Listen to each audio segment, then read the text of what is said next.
गुरवे नमः।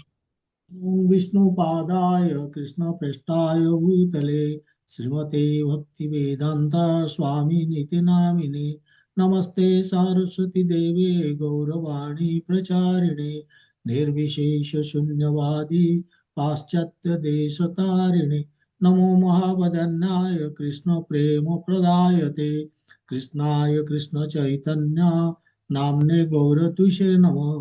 हे कृष्ण करुणा सिंधु दीनबंधु जगतपते गोपेश गोपिका कांत श्री राधा कांत नमस्तुते तप्त कांचन गौरांगी राधे वृंदावनेश्वरी वृषभानुसुते देवी प्रणमामि हरिप्रिये वाञ्छा कल्पतरुभ्यश्च कृपा सिन्धुभ्य एव च पतितानां पावनेभ्यो वैष्णवेभ्यो नमो नमः। जय श्री कृष्ण चैतन्य प्रभु नित्यानंद श्री अद्वैत गदाधर श्रीवासादि गौर भक्त वृंद हरे कृष्ण कृष्ण कृष्ण हरे हरे हरे राम राम राम हरे हरे। ओम नमो भगवते वासुदेवाय। ओम नमो भगवते वासुदेवाय। ओम नमो भगवते वासुदेवाय। हरे कृष्ण।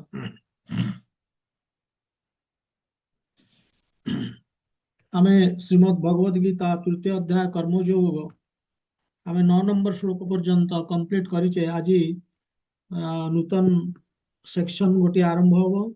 10 नंबर श्लोक रु 16 नंबर श्लोक म्यूट करदेवे सब। हाँ, ତେବେ ଏଇ ଯୋଉ ନୂତନ ଆମେ ନୂଆ ସେକ୍ସନ ସେକ୍ସନ ଆମେ ଦେଖୁଛେ 10 ରୁ 16।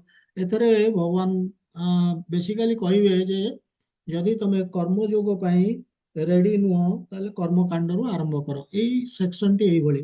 ତେବେ ଅ, ଆମେ ଏପର୍ଯ୍ୟନ୍ତ ଦେଖିଥିଲେ ଯେ ଏଇ ତୃତୀୟ ଅଧ୍ୟାୟରେ ଯେ ଅର୍ଜୁନଙ୍କର ଯୋଉ ପ୍ରଶ୍ନ ଥିଲା ଯେ କର୍ମ କରିବି ନା କର୍ମକୁ ତ୍ୟାଗ କରିବି ସନ୍ନ୍ୟାସ ନେବି। କୃଷ୍ଣ ତ କହିଥିଲେ ଯେ ୟୁ କ୍ୟାନଟ୍ ଗିଭ୍ ଅପ୍ କର୍ମ।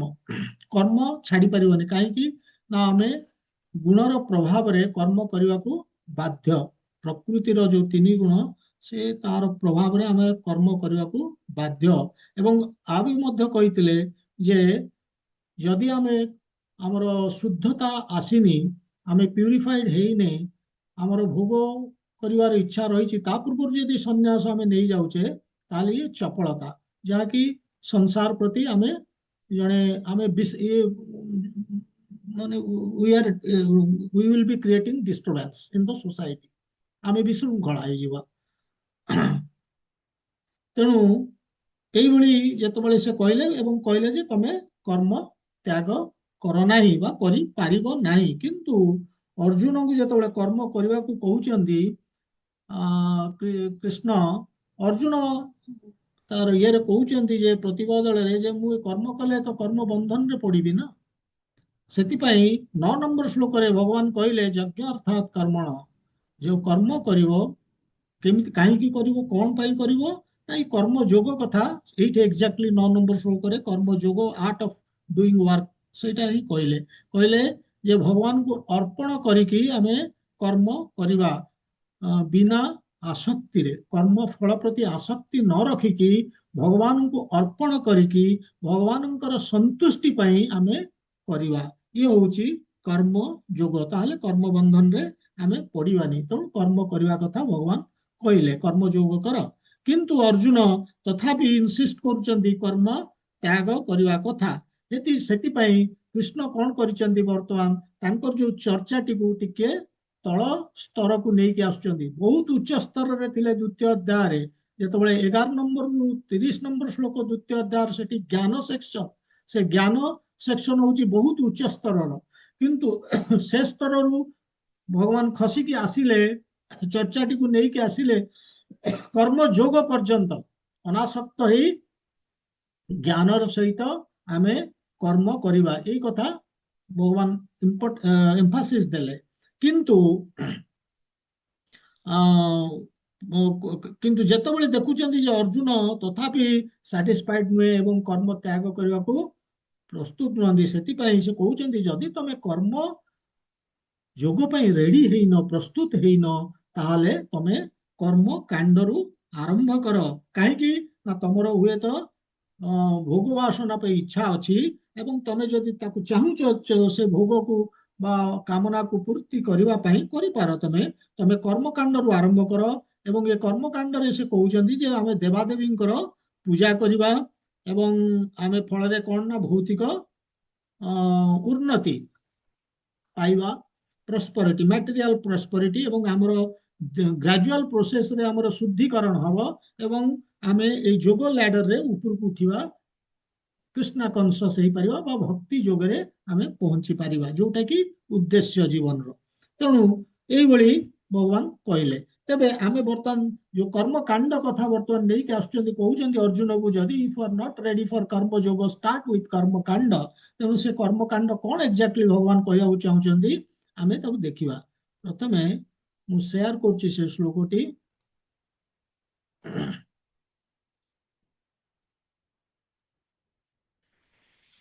ଏ ଶ୍ଲୋକରେ ଭଗବାନ କହୁଛନ୍ତି ସହଯଜ୍ଞାଃ ପ୍ରଜା ସୃଷ୍ଟା ପୁରୋବାଚ ପ୍ରଜାପତି ଅନେନ ପ୍ରସବିଷ୍ୟଭନ୍ ଏଷ वः अस्तु इष्टकामधुक्। सहजज्ञा सहजज्ञाः प्रजाः सृष्ट्वा पुरोवाच प्रजापति। प्रजापति प्रजापति के ना समस्त जीव ବା ପ୍ରାଣୀ ମାନଙ୍କର ଯିଏ ସ୍ୱାମୀ ବା ପ୍ରଭୁ ସେ କିଏ? ସେ ହେଉଛନ୍ତି ବିଷ୍ଣୁ ବା କୃଷ୍ଣ। ପ୍ରଜାପତି ଭୌତିକ ଜଗତରେ ମଧ୍ୟ ବ୍ରହ୍ମାଙ୍କୁ ପ୍ରଜାପତି କୁହାଯାଏ, କିନ୍ତୁ ଏଠି ପ୍ରଜାପତିର ଶବ୍ଦ ହଉଛି ବିଷ୍ଣୁ ବା କୃଷ୍ଣ। ତେଣୁ ପ୍ରଜାପତି କହିଲେ ପ୍ରଜାପତି ପ୍ରଜାପତି ସୃଷ୍ଟ୍ୱା ସୃଷ୍ଟି କରିକି କଣ ସୃଷ୍ଟି କଲେ? ପ୍ରଜା ମାନେ ମନୁଷ୍ୟ ମାନଙ୍କୁ, ଦେବତା ମାନଙ୍କୁ, ଏବଂ ତା ସାଙ୍ଗରେ ସହଯଜ୍ଞ ତା ସହିତ ଯଜ୍ଞ ମଧ୍ୟ ସୃଷ୍ଟି କଲେ। କରିକି କଣ କହିଲେ? ପୁରୋବାଚ କହିଲେ ଅନେନ ପ୍ରସବିଷ୍ୟ ଧନ୍। ଅନେନ ମାନେ ଏଇ ଯଜ୍ଞ ଦ୍ୱାରା ତମେ ଉନ୍ନତି କର, ପ୍ରଗତି କର। ପ୍ରସବିଷ୍ୟଭନ୍ ଯୋଉଟା କହୁଛନ୍ତି ସେଟା ହଉଛି ତମେ ସମୃଦ୍ଧିଶାଳୀ ହୁଅ, ଉନ୍ନତି କର। ଏବଂ ଆଉ କଣ କହୁଛନ୍ତି? ଏଷ ଏଷ ମାନେ ନିଶ୍ଚିତ ରୂପେ ବହ ତୁମର ଅସ୍ତୁ ଇଷ୍ଟ କାମଧୁକ୍। ଅସ୍ତୁ ହେଉ, ଇଷ୍ଟ ମାନେ କାମନା, କାମନା ପୂରଣ ହଉ। କାମଧୁକ୍ ଯୋଉମାନେ କାମନା ପ୍ରଦାନ କରନ୍ତି ତାଙ୍କ ଦ୍ୱାରା ତମର କାମନା ପୂରଣ ହଉ। ତେଣୁ କଣ କହିଲେ ଭଗବାନ ଏଠି? ଯେ ମୁଁ ସୃଷ୍ଟିର ପ୍ରାରମ୍ଭରେ ସେ କହୁଛନ୍ତି ଯେ ପ୍ରଜାପତି ସୃଷ୍ଟି କଲେ କଣ ନା ମନୁଷ୍ୟ ମାନଙ୍କୁ, ଦେବତା ମାନଙ୍କୁ ଯଜ୍ଞ ଏବଂ କରିକି କଣ କହିଲେ? ପୂର୍ବବାଚ କହିଲେ ଯେ ଏଇ ଯଜ୍ଞ ଦ୍ୱାରା ତମେ ଉନ୍ନତି କର ଏବଂ ତମର ସବୁ କାମନା ପୂରଣ ହଉ। ହ୍ୱାଟ ଏ ବେନିଡିକ୍ସନ! ମାନେ କଣ ଭଗବାନ ଯଦି ଭଗବାନ ଯେତେବେଳେ ମାନେ କଲ୍ୟାଣ କରୁଛନ୍ତି, ଆଶୀର୍ବାଦ ଦଉଛନ୍ତି, ଦେଖନ୍ତୁ କି ଭଳିଆ ସମସ୍ତ କାମନା ପୂରଣ ହେଉ।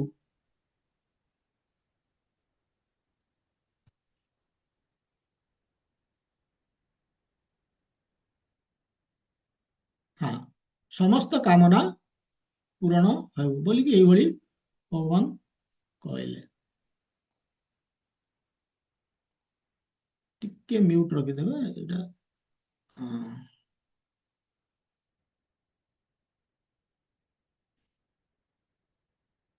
ତେବେ ଭଗବାନ ଯଦି ବି ଆଶୀର୍ବାଦ କଲେ, କିଭଳି ଆଶୀର୍ବାଦ କହୁଛନ୍ତି? ଯାହା ତମର ଭୌତିକ ଇଚ୍ଛା ସବୁ ପୂରଣ ହେଉ ବୋଲିକି କହିଦେଲେ। ଏଇ ଯଜ୍ଞ ଦେଲି, ଏଇ ଦେବତା ମାନଙ୍କୁ ସୃଷ୍ଟି କଲି ଏବଂ ମନୁଷ୍ୟ ମାନଙ୍କୁ ସୃଷ୍ଟି କଲି। ବାସ୍ ତମେ ଏଇ ଯଜ୍ଞ ଦ୍ୱାରା ତମର ସବୁ କଲ୍ୟାଣ ହଉ ବୋଲିକି ଆଶୀର୍ବାଦ ଦେଇଦେଲେ। କିନ୍ତୁ ଏହା ଭିତରେ ଭଗବାନ ମଧ୍ୟ ଏଇ ଶ୍ଲୋକରେ ଗୋଟେ ହିଡେନ୍ ମିନିଂ, ୟା ଭିତରେ ଗୋଟେ ଲୁଚିକି ରହିଛି ଗୋଟେ ଅର୍ଥ କଣ? ଏବଂ କହୁଛନ୍ତି ଏଇଭଳି କରିକି ଯେତେବେଳେ ଏଇ ଯଜ୍ଞ ମାଧ୍ୟମରେ ତାମାନେ ଗ୍ରାଜୁଆଲି ଧୀରେ ଧୀରେ ତମର ମୁକ୍ତି ପଥରେ ତମେ ଆଗେଇ ଚାଲିବ, ତମେ ଯୋଗ୍ୟ ହବ ମୁକ୍ତି ପାଇଁ, ଅର୍ଜୁନକୁ କହୁଛନ୍ତି। ତେଣୁ ଏଇଭଳି ହେଲା ଶ୍ଲୋକଟି। ଫାର୍ଷ୍ଟ ଅଫ ଅଲ୍ भगवान तो सृष्टि कले, तो काहे की काहे को दुनिया बनाई, दुनिया बनाने वाले क्या तेरे मन में समाए। ସେଇ ଜିନିଷ ସେଠି ଏକ୍ଜାକ୍ଟଲି ଆମେ ତାକୁ ବୁଝିବାକୁ ଚେଷ୍ଟା କରିବେ ଯେ ଭଗବାନ କାହିଁକି ଏ ଦୁନିଆ ବନେଇଛନ୍ତି। ଫାର୍ଷ୍ଟ ଥିଙ୍ଗ, ତା ପୂର୍ବରୁ ଆମେ ଜାଣିବା ଦରକାର ଆମେ କାହିଁକି ଏଠି ଅଛେ। ଆମେ ଏଠିକି ଆସିଛେ କେବଳ ଉପଭୋଗ କରିବା ପାଇଁ, ଭଗବାନଙ୍କଠୁ ଅଲଗା ହେଇକି ଆମେ ଆସିଛେ ଉପଭୋଗ କରିବା ପାଇଁ। ଏବଂ ଭଗବାନ ଏ ଭୌତିକ ଜଗତ ତିଆରି କଲେ, ଆମକୁ ଏ ଶରୀର ଦେଲେ ଏବଂ କହିଲେ ଯାଅ ଉପଭୋଗ କର। ଇଏ ହଉଛି ଫାର୍ଷ୍ଟ ରିଜନ କାହିଁକି ସେ ତିଆରି କଲେ, ଉପଭୋଗ କରିବା ପାଇଁ। But this is not the ultimate reason.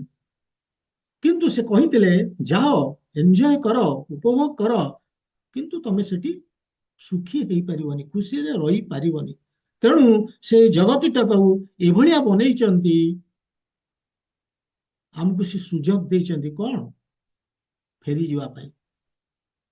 ଗୋଟେ ସୁଯୋଗ ଦଉଛନ୍ତି, ଏଇ ଯୋଉ ଆମ ବଦ୍ଧ ଜୀବ, ଆମ ଭଳିଆ ବଦ୍ଧ ଜୀବ ଯିଏକି ଆମେ ଉପଭୋଗ କରିବାକୁ ଆସିଛେ, କିନ୍ତୁ ଉପଭୋଗ କରିବା ମାଧ୍ୟମରେ ଆମେ ଯୋଉ କର୍ମ କରୁଛେ ସେ ଭୌତିକ କର୍ମ, ତାର ପ୍ରତିକ୍ରିୟାରେ ଆମେ ଭୌତିକ ଜଗତ ଆଉ ଏଇ ଭୌତିକ ଶରୀର ଆମକୁ ମିଳୁଛି। ଆମେ କଣ୍ଟିନ୍ୟୁ କରି ସିନ୍ସ ଟାଇମ ଇମେମୋରିଆଲ କେବେଠୁ ଆମେ ଜଗତରେ ବୁଲୁଛେ, ବାନ୍ଧି ହେଇଯାଇଛେ, ବଦ୍ଧ ଜୀବନ। ତେଣୁ ଏ ଏଇ ଯୋଉ ଜଗତଟା ବନେଇଛନ୍ତି ସେ ମଧ୍ୟ ତାଙ୍କର ସେକେଣ୍ଡ ଇମ୍ପୋର୍ଟାଣ୍ଟ ରିଜନ ହଉଛି ଯେ ଆମର ଏଇ ବଦ୍ଧ ଜୀବ ମାନଙ୍କୁ କେମିତି ଆମେ ବ୍ୟାକ୍ ଟୁ ଗଡେଡ ଭଗବାନ ପାଖକୁ ଆମେ ଚାଲିଯିବା ଆମ ନିଜ ଘରକୁ, ତାର ସେଥିପାଇଁ ମଧ୍ୟ ସେ ବ୍ୟବସ୍ଥା କରିଛନ୍ତି। ଏ ହଉଛି ଅଲ୍ଟିମେଟ ରିଜନ। ତେବେ ଆମେ କେମିତି ଭଗବାନ ପାଖକୁ ଯିବା, ସେଇଟା ବି ଗୋଟେ ପ୍ରଶ୍ନ। ଆମେ ଯୋଉ ଭୌତିକ କାମ କରୁଛେ, ଆମେ ସେଇ ଭୌତିକ କାମ ଫଳରେ ଏ ସଂସାରରେ ବାନ୍ଧି ହେଇକି ଅଛେ, ଆମେ ଏଠୁ ମୁକ୍ତି ପାଇପାରୁନେ। ଏବଂ କାହିଁକି ଆମେ ବାନ୍ଧି ହେଇକି ଅଛେ, କାହିଁକି ନା ତାର ମେନ୍ ରିଜନ ହଉଛି ଯେ ଆମେ ଭଗବାନଙ୍କୁ ଭୁଲି ଯାଇଛେ। ଆମେ ଆମ ଏଠିକି ଯୋଉ ଆସିଲେ ତାର ଉଦ୍ଦେଶ୍ୟ କଣ, ଏଇ ଆସିବାର ଉଦ୍ଦେଶ୍ୟ କଣ ତା ବି ଭୁଲି ଯାଇଛେ। କାହିଁକି ଭୁଲି ଯାଇଛେ ନା ସେଇଥିପାଇଁ ଆମେ ଯାଇପାରୁନେ। ଏବଂ କାହିଁକି ଭୁଲି ଯାଇଛି ଯେ ଆମର ଯୋଉ ଭଗବାନଙ୍କ ସହିତ ଯୋଉ ସମ୍ପର୍କ ରହିଛି, ଯୋଉ ଶାଶ୍ୱତ ସମ୍ପର୍କ, ଇଟର୍ନାଲ ରିଲେସନସିପ ଭଗବାନଙ୍କ ସାଙ୍ଗରେ ଆମର ଅଛି, କୃଷ୍ଣଙ୍କ ସାଙ୍ଗରେ, ଆମେ ସେଇଠି ଭୁଲି ଯାଇଛେ। ଆମକୁ ସେଇ ସମ୍ପର୍କଟି ଯୋଉ ଶାଶ୍ୱତ ସମ୍ପର୍କ ଅଛି ତାକୁ ଆମକୁ ପୁନରୁତ୍ଥାନ ପୁନର୍ଜାଗରଣ କରିବାକୁ ପଡିବ। ତାହେଲେ ଆମେ ଭଗବାନଙ୍କ ପାଖକୁ ଫେରି ଯାଇପାରିବା। ଇଏ ହଉଛି, ସେଥିପାଇଁ ଭଗବାନ ଦେଇଛନ୍ତି ଆମକୁ ବେଦ ଏବଂ ବୈଦିକ ନୀତିକାନ୍ତି, ସବୁ ଜିନିଷ ଭଗବାନ ଆମକୁ ଦେଇଛନ୍ତି, ସାହାଯ୍ୟ କରୁଛନ୍ତି। ସେ କେମିତି ଆମେ ଆମର ସେଇ ଯୋଉ ସମ୍ପର୍କଟି ହଜି ଯାଇଛି, ସମ୍ପର୍କଟି ଆମେ ଭୁଲି ଯାଇଛେ ଭଗବାନଙ୍କ ସାଙ୍ଗରେ, ସେ ସମ୍ପର୍କଟି କେମିତି ଆମେ ଫେରି ପାଇବା, ସେଥିପାଇଁ ସେ ଦେଇଛନ୍ତି ବେଦ।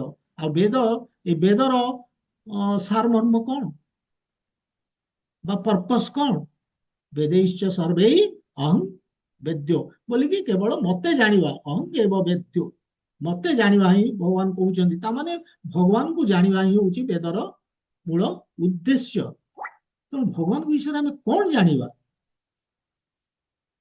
ଏଇ ଶ୍ଲୋକରେ ଭଗବାନ କହୁଛନ୍ତି ପ୍ରଜାପତି, ସେ ହଉଛନ୍ତି, ଏଇ ଗୋଟିଏ ୱାର୍ଡ ଇମ୍ପୋର୍ଟାଣ୍ଟ। ସେ କହୁଛନ୍ତି ଯେ ବୈଦିକ ଶାସ୍ତ୍ରରେ ଆମର କୁହାଯାଇଛି ଯେ ପତିମ୍ ବିଶ୍ୱସ୍ୟ ଆତ୍ମେଶ୍ୱରମ୍, ମାନେ ବିଷ୍ଣୁ ହଉଛନ୍ତି, ଯିଏ ବିଷ୍ଣୁ ସେଇ କୃଷ୍ଣ।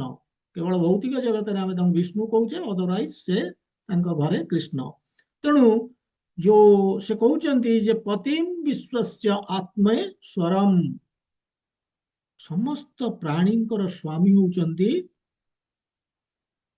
ପ୍ରଭୁ ହଉଛନ୍ତି କୃଷ୍ଣ।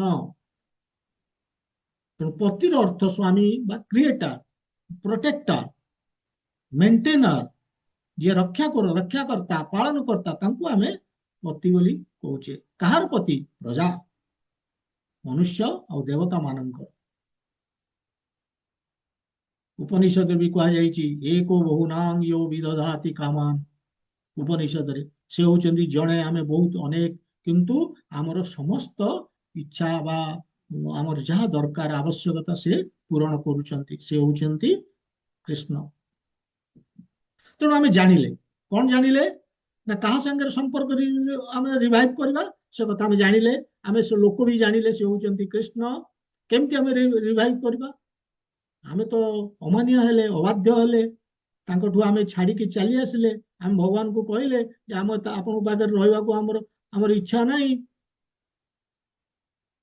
एवं सेतिपाई भगवान कौन कले ना ये जो भौतिक जगत को सृष्टि कले एवं कहले जाओ एवं तुम एंजॉय करने को चाहूच जाओ तथापि से हमको सुजोग देइचंती फेरी जीवा पाई कौन सुजोग देले से ए भौतिक जगत को सेही भलिया तैयारी करचंती जे आमे फेरी जाई परिबा सेही भली तैयारी करचंती से एवं से हमको वैदिक नीति नियम सब जिनस देइचंती तांको बुझिवा पाई तांको बुझिले ही आमे फेरी जाई परिबा एवं हमको तार प्रोसेस मध्य देले जो प्रोसेस रे आमे फेरी जाई परिबा प्रोसेस कौन यज्ञ तेणु भगवान केते कृपालु एथुरो अनुमान करंतु से हमको चाहिए प्रत्याख्यान कर पारिथांते कहीं आम रिभोल्ट करके चली आसचे आम कहले आपण सेवा कहीं करूँ आम तो जीवु आम निजर एंजॉय करूँ उपभोग करूँ निजे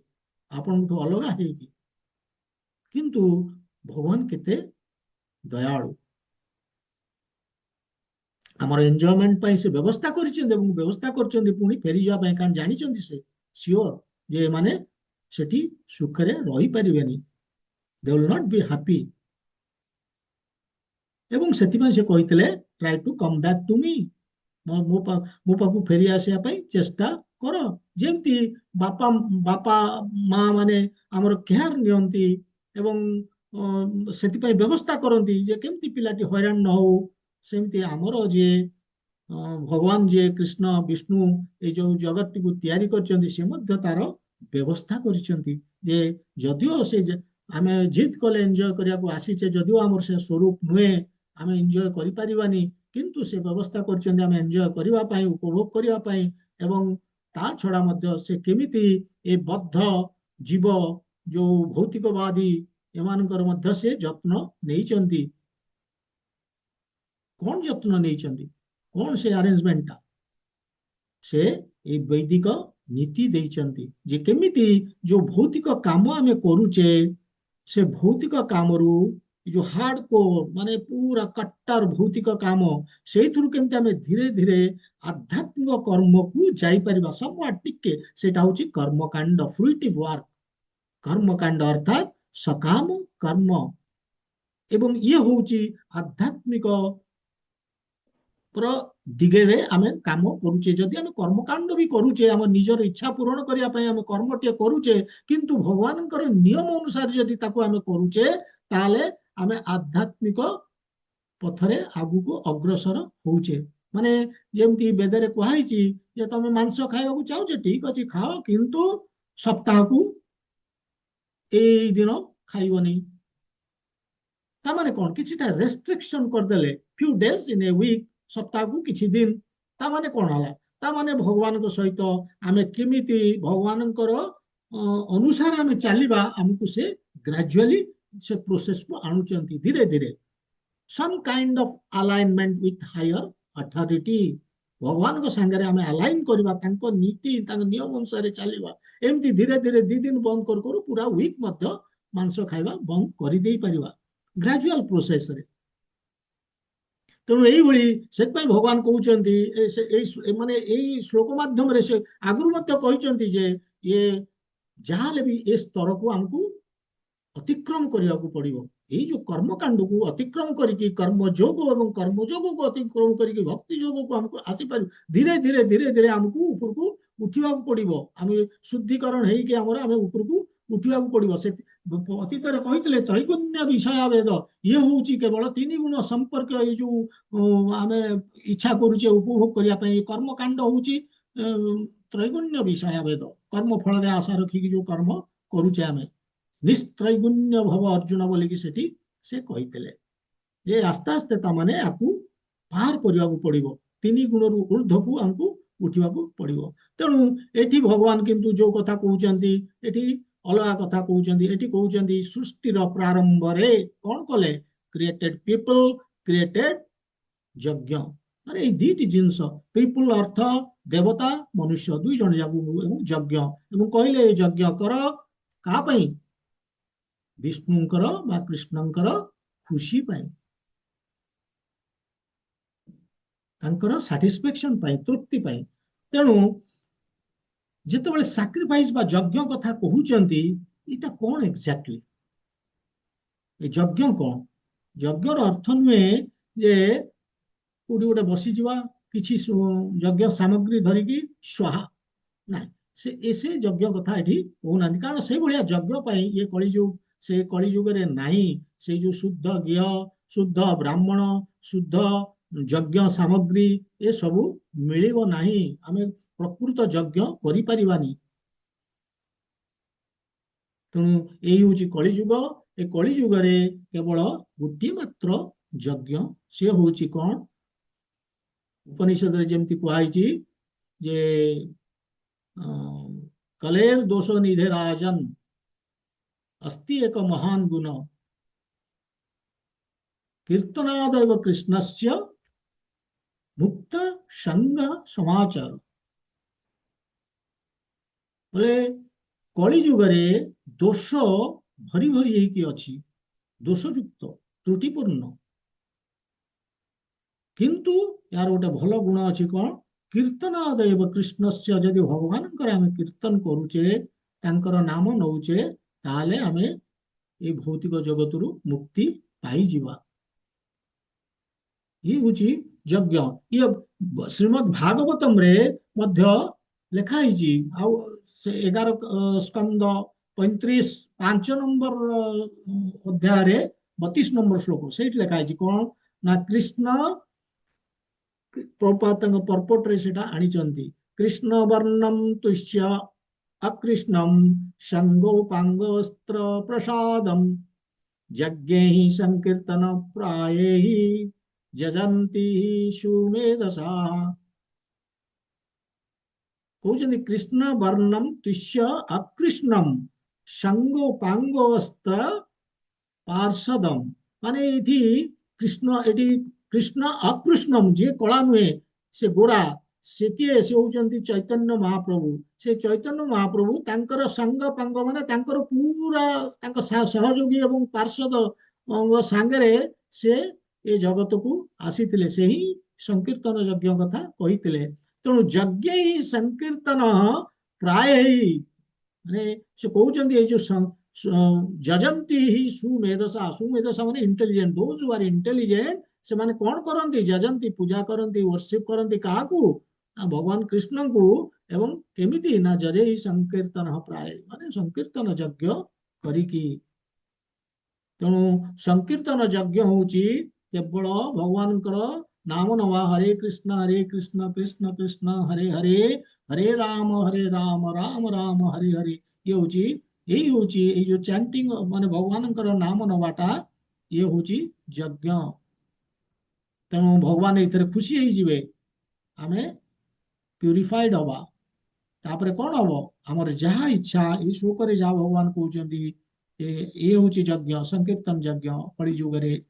एवं आमर जहा इच्छा अच्छी, भौतिक इच्छा, से पूरण हम।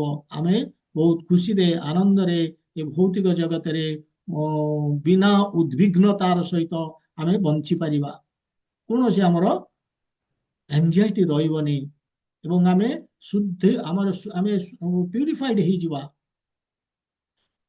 प्यूरिफाइड होइकी आमे अल्टीमेटली कृष्ण कन्सस हवा, कृष्ण चेतनशील हो जिवा। एवं जेतेबेले कृष्ण चेतनशील हो गले, आमे आमे आम जीवन रो जोटा आमर मनीष जन्म जो आमको मिली, आमे ताकू सार्थक करि परिबा केमिति? भगवान पाखकू वापस चली जाएगी। ये हूँ आम जीवन रो लक्ष्य। किंतु भगवान 11 नंबर श्लोक रे ये जो कर्मकांडर प्रोसेस टाको आउ टिके डिटेल नहीं कि आसुचंती, पूरा डिटेल से कहबे। माने एठी तो कहीदेले जे मुझे जगत तैयारी कली, एठी मनुष्य सृष्टि कली, देवता मान को सृष्टि कली, ये सब कहीदेले, एवं यज्ञ ता सांगरे देली ता सांगरे। किंतु से कंटिन्यू करछंती, एवं कर्मकांड से वर्तमान जो कर्मकांड जिनस को से एक्सप्लेन करेंगे, एलाबोरेट करेंगे। सकाम कर्म, कर्मकांड अर्थ सकाम कर्म, कर्म फल रे आशा रखिकी कर्म करवा, से जिनस को एलाबोरेट से करेंगे। बोले कर्मकांड बेसिकली होची बिजनेस टाइप रो, बिजनेस व्यवसाय कर्मकांड माने ये कली जुगारे लोक कौन करुछंती ना लंबा लिस्ट नेकी भगवान टेम्पल को चली जाउछंती, भगवान को कहउछंती एई सब लिस्ट रे मोर मोर एई डिजायर अछि, ए डिजायर गुडी को मोर पूर्ण करंतु, जदि करदेबे एवं भगवान को संगे डील करुछंती जे आमे आपन को दुईटी नड़िया भांगी दबु। ये होची कर्मकांड, मोर ए जिनस पूर्ण कर दियंतु एवं मु करदेबी, ये कर्मकांड। किंतु ये होची डिग्रेडेड कर्मकांड माने कलुषित।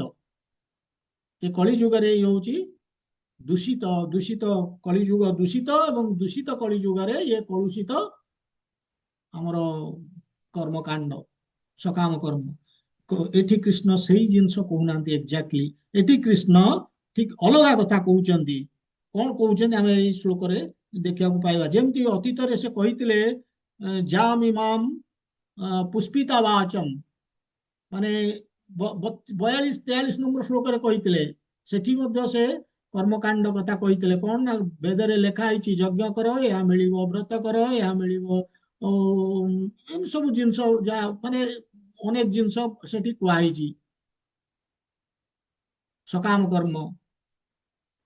ता एक्जाक्टली सेही जिनसटा ର ପୁଣି ଆଉ ଟିକେ ଏଲାବୋରେଟ କରୁଛନ୍ତି ଭଗବାନ ଏଇଠି ଏଇ ଶ୍ଲୋକରେ। ସେ କହୁଛନ୍ତି ଯେ ଯେହେତୁ ତମେ ଭଗବାନଙ୍କର ଯଜ୍ଞ କରିକି ଭଗବାନଙ୍କୁ ବା ଦେବତା ମାନଙ୍କୁ ବା ଭଗବାନଙ୍କୁ ଖୁସି କରୁଛ, ସେମାନେ କଣ କରିବେ?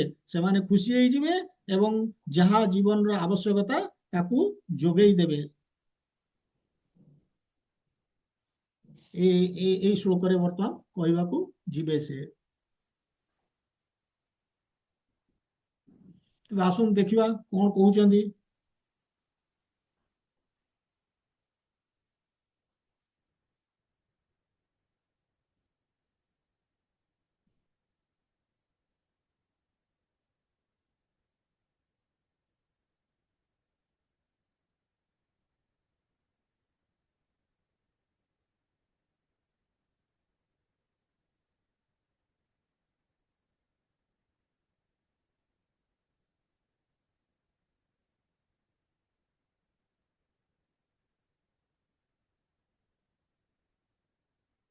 एगार नंबर श्लोक एवढे, देवान् भावयतानेन ते देवा भावयन्तु वः परस्परं भावयन्तः श्रेयः परम अवाप्स्यथ। एठी कहउचंती देवान माने देवादेवी माने डेमिगॉड्स, देवान भावयता अनेन माने खुशी ହେଇକି, भावयता माने खुशी ହେଇକି, अनेन यज्ञ द्वारा देवता माने खुशी ହେଇକି यज्ञ द्वारा ते देवा भावयन्तु वः, ସେଇ ଦେବତା ମାନେ ଯୋଉମାନେ ଖୁସି ହେଇଗଲେ ଯଜ୍ଞରେ, ସେମାନେ କଣ କରିବେ? ते देवा भावयन्तु वः, ତମ ମାନଙ୍କୁ ଖୁସି କରେଇବେ। परस्परं भावयन्तः, उभय उभयଙ୍କୁ खुशी କରିକି, ଶ୍ରେୟ परम अवाप्स्यत माने परम परम श्रेय माने परम कल्याण तुम माने पाइब। ଏଇଭଳି ଭଗବାନ କହୁଛନ୍ତି। ବେସିକାଲି କହୁଛନ୍ତି ଯେ ଏ ଯଜ୍ଞ ଦ୍ୱାରା ଦେବତା ମାନେ ଖୁସି ହେବେ ଏବଂ ତମକୁ ଖୁସି କରିବେ। ଏଇଭଳି ପରସ୍ପରଙ୍କୁ ଖୁସି କରିବା ଦ୍ୱାରା ସମସ୍ତଙ୍କର ସମୃଦ୍ଧି ଲାଭ ହେବ ବା କଲ୍ୟାଣ ହେବ। ଏ ଶ୍ଲୋକରେ କହୁଛନ୍ତି। ଆକୁ ଆମେ ଆଲୋଚନା କରିବା।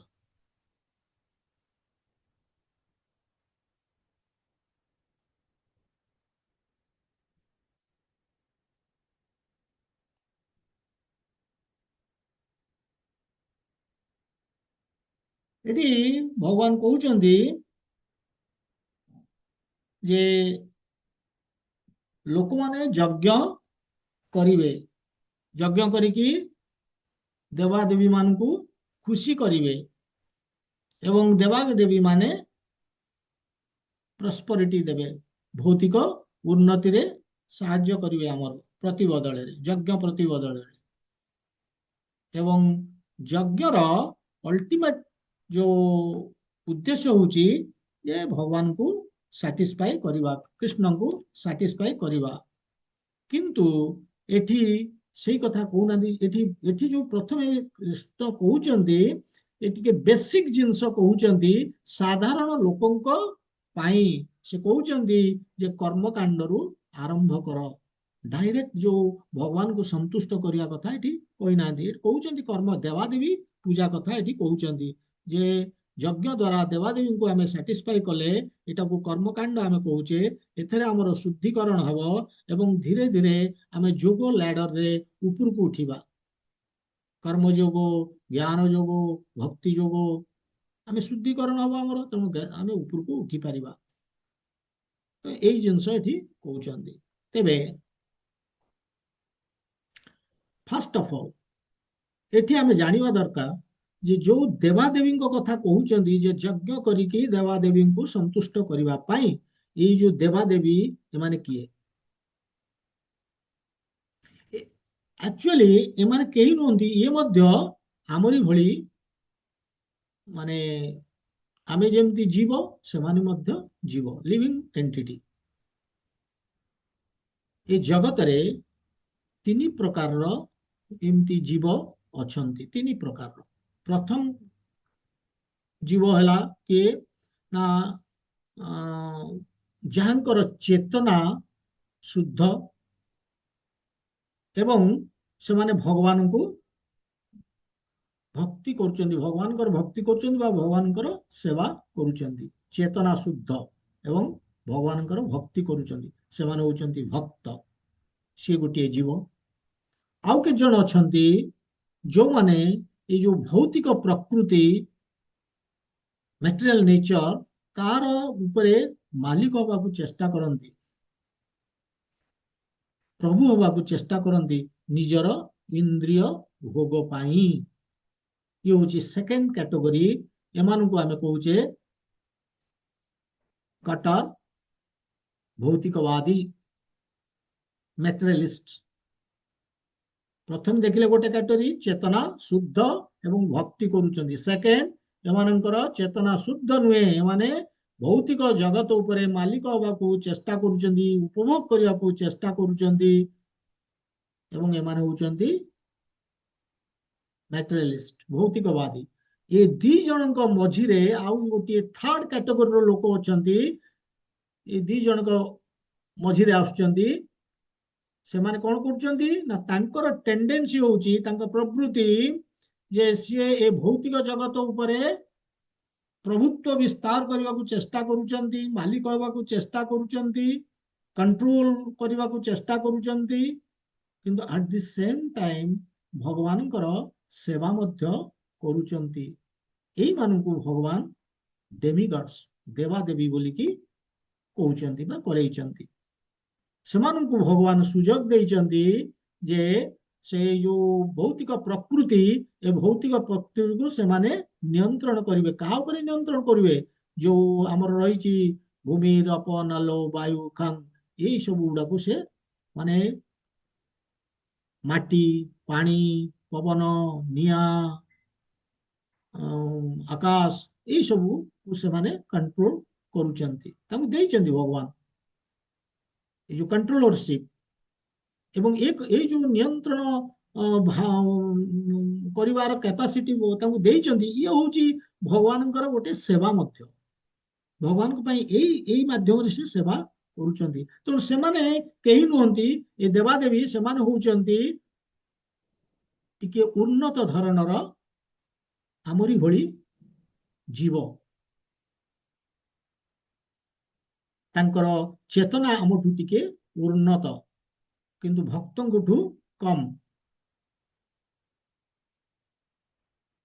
ସେମାନେ ଭଗବାନଙ୍କର ସେବା କରୁଛନ୍ତି, କିନ୍ତୁ ଆଟ୍ ଦି ସେମ୍ ଟାଇମ୍ ତାଙ୍କର ଭୌତିକ प्रकृति को कंट्रोल करने पाई तांकर मध्य इच्छा बा टेंडेंसी अच्छी एवं सेई टेंडेंसी टाकू ये जो भौतिक प्रकृतिर कंट्रोलर हबार जो टेंडेंसी प्रवृत्ति सेई जिनसटाकू भगवान कौन करचंती व्यवहार करिचंती एई भौतिक जगत टाकू चलेबा पाई कि सेमानकू मैनेजर भलिया कर देइचंती एवं भगवान देखुचंती जदि तांकर ए जो कंट्रोल करिवार जो प्रवृत्ति जदि कमिबो एवं जो भगवानଙ୍କର सेवा करिवा मनोवृत्ति बढ़िबो ताले सेमाने भक्त हेइ जिवे प्योर डिवोटी हेइ परिबे किंतु जदि उल्टा हला बोले कंट्रोलरशिप नियंत्रण करिवा ए जो माटी पानी पवन ए जो दायित्व सब दिया जाइछि याकू जदि कंट्रोल करिवार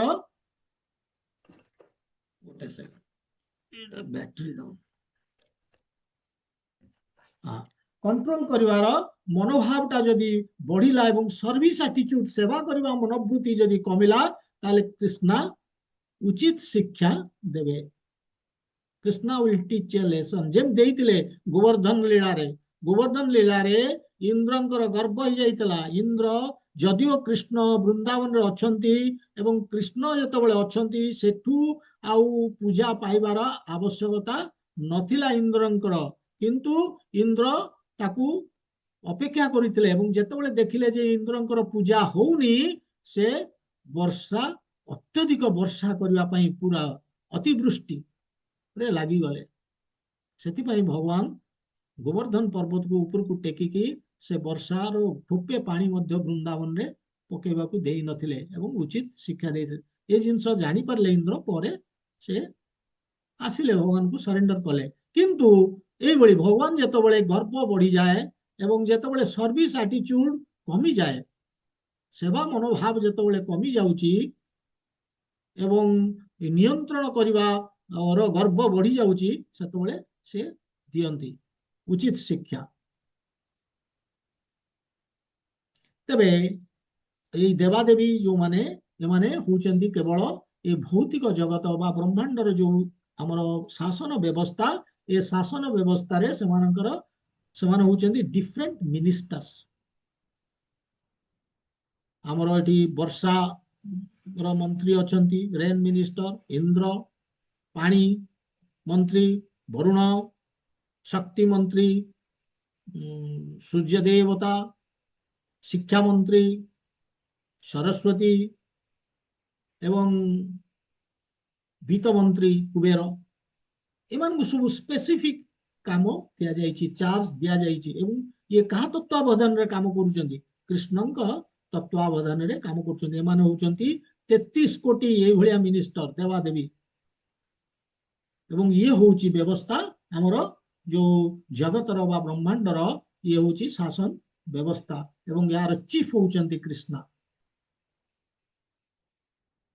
आ ये देवादेवी माने कौन एक्जाक्टली करचंती तांकू दिया हेची जो रेस्पोंसिबिलिटी से माने हमकू पानी देबे पवन देबे आलुआ देबे एवं अन्य जहाँ वर्षा देबे जहाँ नेसेसिटीज हमरो ये 33 कोटी देवता एमाने देबे काहे की देबे आमे हमरो मौलिक व्यवस्था माने आवश्यकता को पाइले आमे हमर बॉडी हमर माने शरीर रक्षणाबेक्षण करि परिबा ए माने के ए जो देवा देवी ए माने के माने सेपरेट एंटिटी नुहंती ए माने होजंती ए भगवान कृष्णन को शरीर रो विभिन्न अंग डिफरेंट लिम्स और parts of supreme personality of God ये होची देवादेवी पोजिशन ये जो शासन व्यवस्था जगतर ब्रह्मांड शासन व्यवस्था तांको केमती खुशी करबा भगवान एटी तांको खुशी करबा कथा कहउछन ना तांको खुशी कले आमे हमर मटेरियल प्रॉस्पेरिटी हबो एवं आमे मुक्ति पथरे आगु को आगे जीवा हमर जहाँ दरकार मिलिबो सकाम कर्म एटा कर्म कांड हमको मिली जीवो आमे जहाँ चाहूचे एवं एट द सेम टाइम आमे मुक्ति पथरे आगेइबा योग्य हवा मुक्ति पाए तेणु तांको खुशी करबा को पड़िबो केमती खुशी करबा जेतबेले खुशी करबा कथा आसुची सेतबेले आम भलिया भौतिकवादी लोक माने कहउचंती आमे काई खुशी करबू तांको ପ୍ରକୃତି ତ ଆମକୁ ଦଉଛି, ଏ ପାଣି ପବନ ମାଟି ସବୁ ପ୍ରକୃତି ଦଉଛି, ଏ ମୋର ଉପଭୋଗ ପାଇଁ ଭଗବାନ ଏ ବ୍ୟବସ୍ଥା କରିଛନ୍ତି, ମୁଁ କରିବି, ତେଣୁ ଦେବାଦେବୀ ମାନଙ୍କୁ କାହିଁକି ମୁଁ ପୂଜା କରିବି? ନାଇଁ, ଶାସ୍ତ୍ରରେ କୁହାଯାଇଛି ଯେ ଯଦି ଆମେ କାହାଠୁ କିଛି ରିସିଭ୍ କରୁଛେ, କିଛି ଗ୍ରହଣ କରୁଛେ, ପ୍ରତି ବଦଳରେ ଆମେ କିଛି ଦବାକୁ ପଡିବ, ତା ନହେଲେ ଆମେ ଋଣୀ ହେଇଯିବା। ଋଣୀ ହେଲେ ଆମେ କର୍ମ ବନ୍ଧନରେ ପଡିବା। ଇଏ ହଉଛି ଶାସ୍ତ୍ରର ଦୃଷ୍ଟିକୋଣ।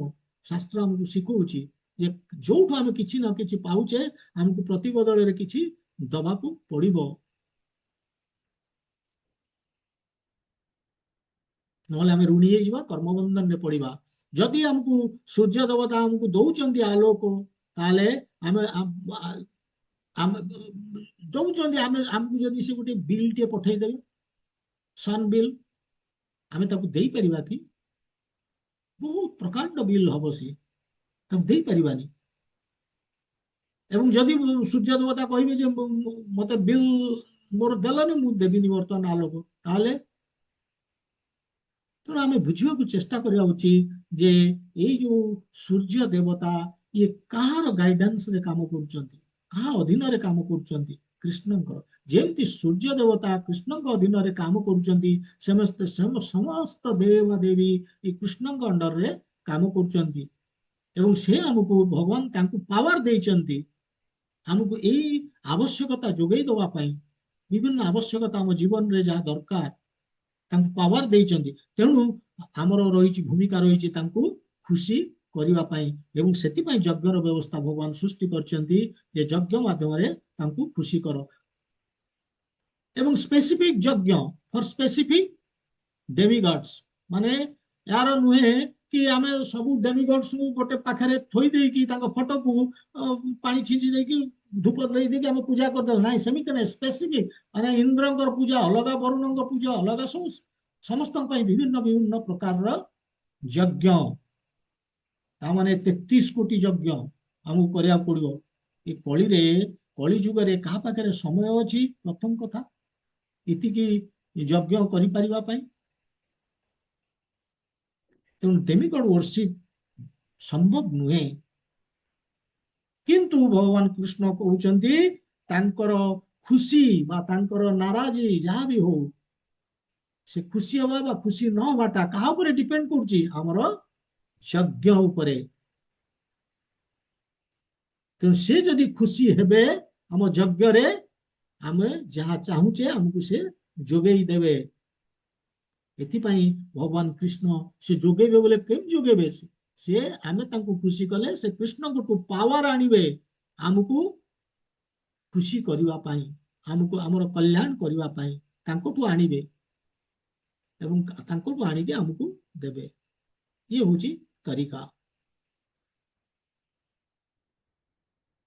କିନ୍ତୁ ଆମକୁ ଏଠି ବୁଝିବାକୁ ପଡିବ ଯେ 33 କୋଟି ଦେବତା ଆମକୁ ପୂଜା କରିବା ଆମ ପାଖରେ ସମ୍ଭବ କି? ପ୍ରଥମେ ଆମକୁ ବୁଝିବାକୁ ପଡିବ ଆମକୁ କଣ କରିବାକୁ ହବ। ସେଥିପାଇଁ ଆମକୁ ବୁଝିବାକୁ ପଡିବ ଯେ ପର୍ପସ ଅଫ ଯଜ୍ଞ, ଏ ଯଜ୍ଞର ଉଦ୍ଦେଶ୍ୟ କଣ, ତାହେଲେ ଆମେ ସଲ୍ୟୁସନ ପାଇବା। ଏ ଯଜ୍ଞର ଉଦ୍ଦେଶ୍ୟ ହଉଛି, ଏ ଯଜ୍ଞରେ କାହାକୁ ପୂଜା କରାହଉଛି? ଅଲ୍ଟିମେଟଲି ବିଷ୍ଣୁଙ୍କୁ, କୃଷ୍ଣଙ୍କୁ। ସିଏ ହଉଛନ୍ତି ପରମ ଉପଭୋକ୍ତା। ଭୋକ୍ତାରାମ ଯଜ୍ଞ ତପସାଂ, ସେ ନିଜେ କହୁଛନ୍ତି I am the beneficiary of all yajnas. ଯେତେ ଯଜ୍ଞ କହୁଛି ସେ ଦେବତା ମାନଙ୍କର ଅଲ୍ଟିମେଟଲି ତାଙ୍କୁ ଖୁସି କରିବା ପାଇଁ କରାହଉଛି, ତାଙ୍କର ଖୁସି ପାଇଁ। ଆମେ ଯଦି ବି ପର୍ଟିକୁଲାରଲି ଧରନ୍ତୁ ଇନ୍ଦ୍ରଙ୍କର ପୂଜା କରୁଛେ, ଇନ୍ଦ୍ର ପୂଜା ହଉଛନ୍ତି, କିନ୍ତୁ ସେଇ ଯଜ୍ଞରେ ମାର୍କ କରନ୍ତୁ, ପ୍ରଥମ ଯୋଉ ଫାଷ୍ଟ ଆହୁତି ଦିଆ ହଉଛି, ସେ ଆହୁତି କାହାକୁ ଦିଆ ହଉଛି? ବିଷ୍ଣୁଙ୍କୁ। ଭୌତିକ ଜଗତରେ ଆମେ ବିଷ୍ଣୁଙ୍କୁ ଭୌତିକ ଜଗତରେ ଧରିଛେ, ତ ବିଷ୍ଣୁ, ବିଷ୍ଣୁ ଯିଏ କୃଷ୍ଣ ସେଇ।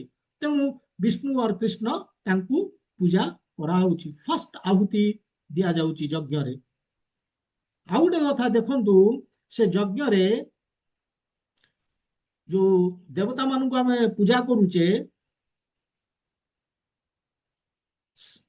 ସେଠି ଆମେ ଦେଖିବା ଯେ ଗୋଟେ ମାନେ ଦେବତା ମାନଙ୍କର ନାଁ ନବା ପୂର୍ବରୁ ଗୋଟେ ସିଲାବଲ ଆମେ ୟୁଜ କରୁଛେ, ଓମ୍। ସେ ଓମ୍ ର ଅର୍ଥ କଣ?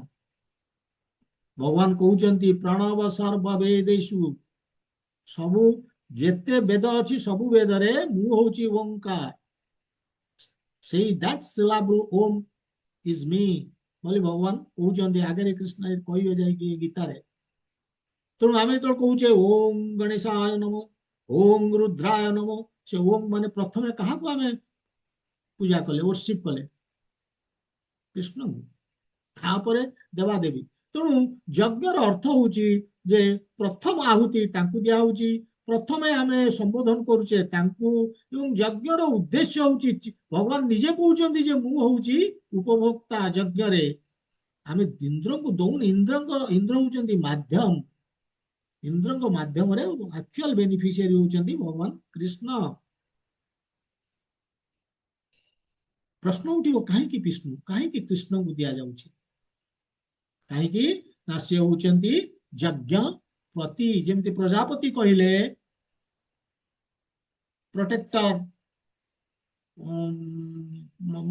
ରକ୍ଷାକର୍ତ୍ତା, ପାଳନକର୍ତ୍ତା ପ୍ରଜାପତି, ଲୋକମାନଙ୍କର ସ୍ୱାମୀ, ସେମିତି ସେ ଯଜ୍ଞ ପତି, ଯଜ୍ଞର ସ୍ୱାମୀ, ଚିଫ ବେନିଫିସିଆରୀ, ଭୋକ୍ତାରାମ ଯଜ୍ଞ ତପସା ଅଂ ଇ ସର୍ବଯଜ୍ଞାନାଂ ଭୋକ୍ତା ଚ ପ୍ରଭୁରେବ ଚ। ଭଗବାନ ନିଜେ କହିଛନ୍ତି ସବୁ ଯଜ୍ଞର ମୁଁ ହଉଛି ଉପଭୋକ୍ତା, ମୁଁ ହଉଛି ସ୍ୱାମୀ, ପ୍ରଭୁ। ସେଥିପାଇଁ କୃଷ୍ଣ ବା ବିଷ୍ଣୁଙ୍କୁ ଆମକୁ ପୂଜା, ଅଲ୍ଟିମେଟଲି ସେଇ ଚିଫ ବେନିଫିସିଆରୀ, ସେ ଯଜ୍ଞ ପତି। ବର୍ତ୍ତମାନ କୋଶ୍ଚିନ୍ ଆସିବ, ଯଦି ମତେ ବିଷ୍ଣୁଙ୍କୁ ଖୁସି କରିବାକୁ ପଡୁଛି ଅଲ୍ଟିମେଟଲି, ତାହେଲେ ଦେବୀ ଦେବାଙ୍କର ପୂଜା କାହିଁକି, କଣ କରିବା ଆବଶ୍ୟକ? ନା, ଠିକ ଆବଶ୍ୟକ ନାହିଁ। ଏଇ ଯୋଉ ଯଜ୍ଞ ଦେବତା ଦେବାଦେବୀଙ୍କର, ଯଦିବା କୃଷ୍ଣ ଏଠି କହିଛନ୍ତି ଏ କର୍ମକାଣ୍ଡ, କହିବି ପରେ ପୁଣି କାହିଁକି, କିନ୍ତୁ ଆବଶ୍ୟକତା ନାହିଁ। ଯଦି ଚିଫ ବେନିଫିସିଆରୀ ହଉଛନ୍ତି, ଉପଭୋକ୍ତା ହଉଛନ୍ତି ବିଷ୍ଣୁ, ତାହେଲେ ଆବଶ୍ୟକତା ନାହିଁ। ସେଥିପାଇଁ ତ ୟାକୁ ମାନେ ଜଷ୍ଟିଫାଇ କରିବା ପାଇଁ ଆମେ ଭାଗବତରୁ ଗୋଟେ ଶ୍ଲୋକ, ଚତୁର୍ଥ ସ୍କନ୍ଦ 31 ଅଧ୍ୟାୟ 31st ଚାପ୍ଟର ଏବଂ 14 ନମ୍ବର ଶ୍ଲୋକରେ ଅଛି କଣ, ଯଥା ତରୋର୍ମୂଳେ ନିଷେଚନେନ ତୃପ୍ୟନ୍ତି ତତ ସ୍କନ୍ଦ ଭୁଜୋପଶାଖା ପ୍ରାଣ ପ୍ରାଣ ପ୍ରାଣ ପ୍ରହାରାଚ ଯଥାନ୍ଦ୍ରିୟାଣାଂ ତଥୈବ ସର୍ବ ଅରହଣଂ ଅଚ୍ୟୁତ ଇଜ୍ୟା। ଏଇଠି କହୁଛନ୍ତି ଯଥା ତରୋର ମୂଳେ ନିଷେଚନେନ, ନିଷେଚନ ମାନେ ପାଣି ଦବାଟା, ୱାଟରିଂ। ଯେମିତି ଗଛର ମୂଳରେ, ତରୋର ମୂଳେ, ଯେତେବେଳେ ଗଛର ମୂଳରେ ଯେମିତି ପାଣି ଦେଲେ କଣ ହୁଏ, ତୃପ୍ୟନ୍ତି, ଖୁସି ହେଇଯାନ୍ତି, କଣ, ତତ୍ ସ୍କନ୍ଦ ଭୁଜ ଉପଶାଖା, ସମସ୍ତେ ପାଇଯାନ୍ତି, ଶାଖା ଉପଶାଖା, ସମସ୍ତେ, ଫୁଲ ଫଳ ସବୁ ପାଣି ପାଇଯାନ୍ତି କେବଳ ମୂଳରେ ଦେଲେ। ପ୍ରାଣ ପ୍ରାଣ ପ୍ରହାରାତ, ପ୍ରାଣ ପ୍ରହାରାତ ମାନେ ପ୍ରାଣରେ ଯେମିତି ଖାଦ୍ୟ ଦେଲେ, ଫିଡିଂ ଷ୍ଟୋମାକ୍, ପ୍ରାଣ ବୋଲେ ଷ୍ଟୋମାକ୍ କୁ ଧରି ନିଅନ୍ତୁ, ଷ୍ଟୋମାକ୍ ରେ ଯେମିତି, ଆକ୍ଚୁଆଲି ପଞ୍ଚବାୟୁକୁ ଆମେ ଦଉଛେ, ପ୍ରାଣ ମାନେ ପଞ୍ଚବାୟୁ, ପ୍ରାଣାୟସ ଅବନାୟସ ବୁଦ୍ଧାୟସ ଯୋଉ କହୁଛେ ଆମେ, ସେ ପଞ୍ଚବାୟୁକୁ ଆମେ ଦଉଛେ ଫାଇନାଲି, କିନ୍ତୁ ଯାଉଛି ପେଟକୁ, ତେଣୁ ଏଠି ଷ୍ଟୋମାକ୍ ବୋଲି ଧରୁ, ଯେମିତି ଷ୍ଟୋମାକ୍ କୁ ପାଣି ଦେଲେ ଯଥା ଇନ୍ଦ୍ରିୟାଣ, ଆମର ସମସ୍ତ ଅଙ୍ଗ ପ୍ରତ୍ୟଙ୍ଗ ଗୁଡିକ ସତେଜ ହେଇଯାଉଛନ୍ତି, ତଥୈବ ସର୍ବ ଅରହଣଂ ମାନେ ସେମିତି ଅଚ୍ୟୁତ ଇଜ୍ୟା, ଅଚ୍ୟୁତ ମାନେ କୃଷ୍ଣ, କୃଷ୍ଣଙ୍କର ଯିଏ ପୂଜା କରୁଛି ସବୁ ଦେବାଦେବୀ ମାନଙ୍କର ପୂଜା ହେଇଗଲା ଅଟୋମେଟିକାଲି, ଯଦି କୃଷ୍ଣଙ୍କର ଆମେ ପୂଜା କରୁଛେ। ତେଣୁ ଯଦି ପ୍ରଶ୍ନ ଆସୁଛି ଯେ ମତେ କୃଷ୍ଣଙ୍କୁ ପୂଜା କରିବାର ଅଛି, କାହିଁକି ଆଉ ଦେବାଦେବୀଙ୍କର ପୂଜା ଦରକାର ହିଁ ନାହିଁ। ଆକ୍ଚୁଆଲି ଯଦି କୃଷ୍ଣଙ୍କୁ ଆମେ ପୂଜା କଲେ, ତାଙ୍କର ୱର୍ସିପ କଲେ, ଆମେ କୃଷ୍ଣ ଭକ୍ତି କଲେ, ଆଉ ଦରକାର ନାହିଁ 33 କୋଟି ଦେବତା, ଆମେ ବି କରିପାରିବାନି, ଇମ୍ପସିବଲ କଳି ଯୁଗରେ। ଆମ ପାଖରେ ସମୟ ନାହିଁ, ଆମ ପାଖରେ ସେଇ ଯୋଉ ଯଜ୍ଞ ସାମଗ୍ରୀ, ଶୁଦ୍ଧ ସାମଗ୍ରୀ ନାହିଁ, ପିଓର ଘିଅ ନାହିଁ, ଆମେ କରିପାରିବାନି। ବ୍ରାହ୍ମଣ ବି ପିଓର ନାହାନ୍ତି, ଶୁଦ୍ଧ ବ୍ରାହ୍ମଣ ବି ଦରକାର। ତେଣୁ ଆମେ ମୂଳରେ ପାଣି ଦବା ଅର୍ଥାତ୍ କୃଷ୍ଣଙ୍କୁ ପୂଜା କରିବା, ଏଇ କଥା ଏଠି କୁହାହଉଛି।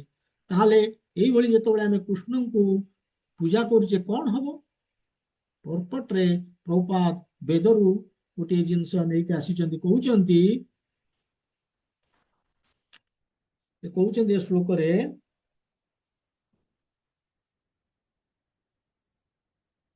ବେଦରେ କୁହାଯାଇଛି ଆହାର ଶୁଦ୍ଧ ସତ୍ୱ ଶୁଦ୍ଧି ସତ୍ୱ ଶୁଦ୍ଧ ଧ୍ରୁବା ସ୍ମୃତି ସ୍ମୃତିର୍ଲମ୍ବେ ସର୍ବଗ୍ରନ୍ଥିନାଂ ବିପ୍ର ମୁଖ୍ୟ। ଏଠି କହୁଛନ୍ତି ଆହାର ଶୁଦ୍ଧ ସତ୍ୱ ଶୁଦ୍ଧି। ଯଜ୍ଞ କଲେ ଆମେ ଯୋଉ ଆହାର ଖାଦ୍ୟ ଖାଉଛେ ସେ ଶୁଦ୍ଧ ହେଇଗଲା। ଯେତେବେଳେ ଆହାର ଯେତେବେଳେ ଶୁଦ୍ଧ ହେଇଗଲା, ତାମାନେ ଭଗବାନଙ୍କୁ ଯୋଉ ଭୋଗ କରୁଛେ ସେ ଗୋଟେ ଯଜ୍ଞ, ଭୋଗ ଲଗେଇ ଦଉଛେ, ଏବଂ ସିଏ ଫଳରେ କଣ ହଉଛି ନା ଭୋଗ ଯୋଉ ଯାହା ଭୋଗ ଲଗେଇଲେ ଭଗବାନଙ୍କୁ ସେ ଶୁଦ୍ଧ ହେଇଗଲା। ଆହାର ଶୁଦ୍ଧ ସତ୍ୱ ଶୁଦ୍ଧି, ଯେତେବେଳେ ଆହାର ଶୁଦ୍ଧ ହେଇଗଲା ତାପରେ କଣ ହେଲା ନା ଆମର ଯୋଉ ଆମେ ନିଜେ ପ୍ୟୁରିଫାଇଡ ହେଇଗଲେ, ସତ୍ୱ ଶୁଦ୍ଧି ଶୁଦ୍ଧ ମାନେ ଆମେ ନିଜେ ପ୍ୟୁରିଫାଇଡ ହେଇଗଲା, ଆମ ଭାବନା ପ୍ୟୁରିଫାଇଡ ହେଇଗଲା, ଶୁଦ୍ଧ ହେଇଗଲେ ଆମେ, ଆମେ ଯାହା ଚିନ୍ତା କରୁଛେ ଆମର ସ୍ଥିତି ସବୁ ଶୁଦ୍ଧ ହେଇଗଲା। ସତ୍ୱ ଶୁଦ୍ଧ ଯେତେବେଳେ ଭାବନା ଶୁଦ୍ଧ ହେଇଯାଉଛି, ଧ୍ରୁବ ସ୍ମୃତି ଆମର ଯୋଉ ସ୍ମୃତିରେ ଯୋଉ ଗ୍ରନ୍ଥି ଅଛନ୍ତି ସେମାନେ ଶୁଦ୍ଧ ହେଇଯାଉଛନ୍ତି, ମେମୋରି ଶୁଦ୍ଧ ହେଇଗଲା।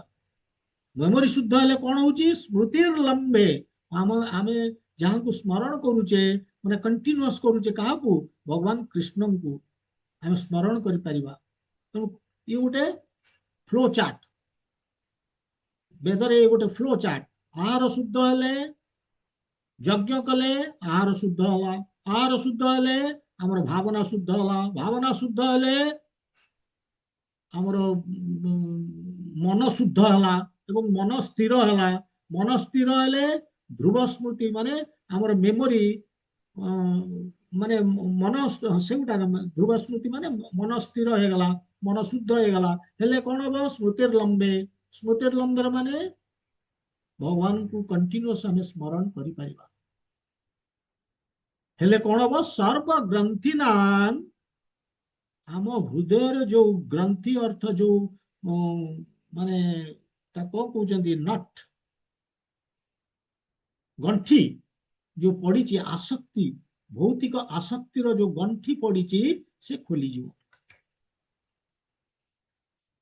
ଆଉ ସେ ଯେତେବେଳେ ଖୋଲିଗଲା ଅର୍ଥାତ୍ ଆମେ ଅନାସକ୍ତ ହେଇଗଲେ ବିପ୍ର ମୁଖ୍ୟ, ଆମେ ମୁକ୍ତି ପଥରେ ଆଗେଇ ଯିବା। ଏଇଭଳି ଭଗବାନ କହୁଛନ୍ତି ଯେ ଯଜ୍ଞ କଲେ ଏଇ ବେନିଫିଟ ମିଳିବ।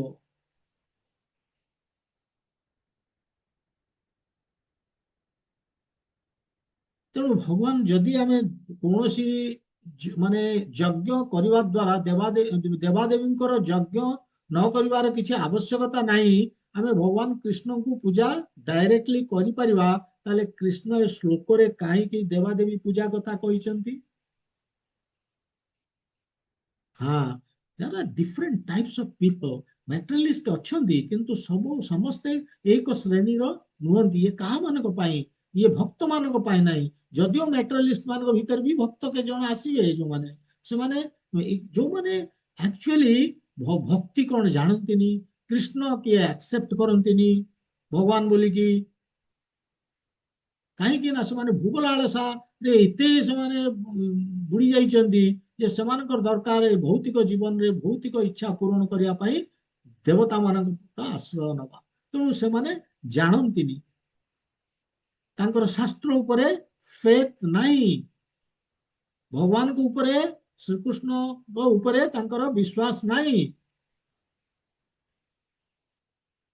ତେଣୁ ଏଇ ଯୋଉ ତାଙ୍କର ଶାସ୍ତ୍ର ଉପରେ ବିଶ୍ୱାସକୁ ଆଣିବା ପାଇଁ, ତାଙ୍କର ସେବା ମନୋଭାବ କ୍ରିଏଟ କରିବା ପାଇଁ, କାହାର? ଏଇ ଭୌତିକବାଦୀ ଲୋକମାନଙ୍କର ବେଦରେ ବିଭିନ୍ନ ଯଜ୍ଞ କଥା କୁହାଯାଇଛି। କଣ ହବ ନା ତାଙ୍କର ତ ଦରକାର ଭୌତିକ ଇଚ୍ଛା ପୂରଣ ହବା, ତେଣୁ ସେ ଯେତେବେଳେ ଏ ଯଜ୍ଞ କରିବେ, ଯେତେବେଳେ ଏ ବେଦର ଭୌତିକ ଯଜ୍ଞ କଥା ଶୁଣିବେ ଯେ ଯଜ୍ଞ କଲେ ଆ ମିଳିବ ଯା ମିଳିବ ସେ, ତେଣୁ ସେ କଣ ହବ ନା ଏ ଯଜ୍ଞ କରିବେ ଏବଂ ରେଜଲ୍ଟ ପାଇବେ। ଯେତେବେଳେ ରେଜଲ୍ଟ ପାଇବେ ତାଙ୍କର ବିଶ୍ୱାସ ବଢିବ ବେଦ ଉପରେ, ଏବଂ ପୁଣି ବେଦ ଭିତରେ ସେ ଭିତରକୁ ପଶିବାକୁ ଆରମ୍ଭ କରିବେ ଆଉ କଣ ଅଛି ବୋଲିକି।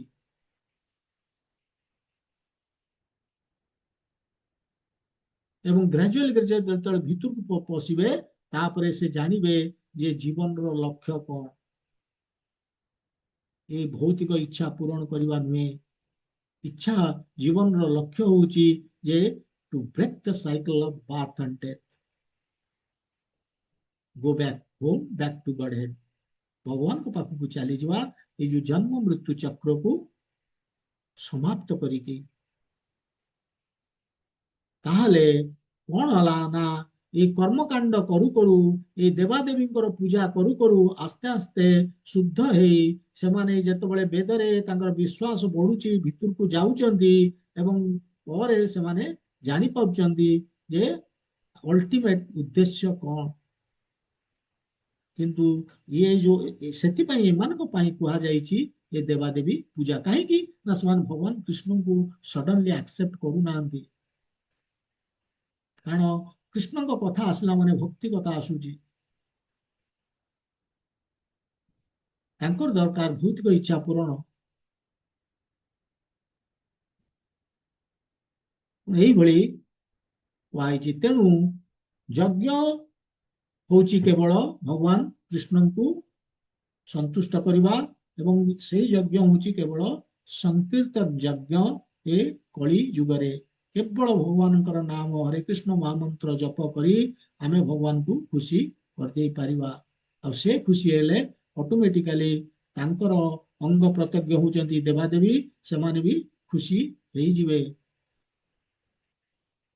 ଆଉ ଯୋଉ ଆମେ ଯେମିତି ଦେବାଦେବୀଙ୍କ ମାନଙ୍କୁ ଆମେ କାହିଁ ପୂଜା କରୁଥିଲେ ନା, because we are indebted to them, ଆମେ ତାଙ୍କ ପାଖରେ ଋଣୀ।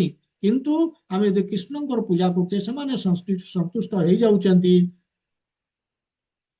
କି କୃଷ୍ଣ ଯଦି ସନ୍ତୁଷ୍ଟ ହେଲେ ଅଟୋମେଟିକାଲି ସବୁ ଦେବଦେବୀ ଦେବଦେବୀ ଦେବତା ଦେବୀ ମାନେ ସମସ୍ତେ ସନ୍ତୁଷ୍ଟ ହେଇଗଲେ, ଆଉ ଆମେ ତାଙ୍କ କାହା ପାଖରେ ଋଣୀ ନୁହଁ। ଏଇଭଳି ଭଗବାନ ଏ ଶ୍ଲୋକରେ କହିଲେ। ଏବଂ ଏଇ ଯୋଉ ଇଚ୍ଛା କେମିତି ଆମର ପୂରଣ ହବ, ଆମର ଯୋଉ ଇଚ୍ଛା ପୁଣି କେମିତି କୃଷ୍ଣ କଣ୍ଟିନ୍ୟୁ କରିବେ 16 ନମ୍ବର ପର୍ଯ୍ୟନ୍ତ, ଶ୍ଲୋକ ପର୍ଯ୍ୟନ୍ତ। ତ ଆଜି ସମୟ ହେଇଯାଇଛି, ଆମେ ଏଠି ବିଶ୍ରାମ କରିବା। ग्रंथराज श्रीमद् भगवद गीता की जय, श्रीला प्रभुपाद की जय, गौर भक्त वृंद की जय। हरे कृष्ण।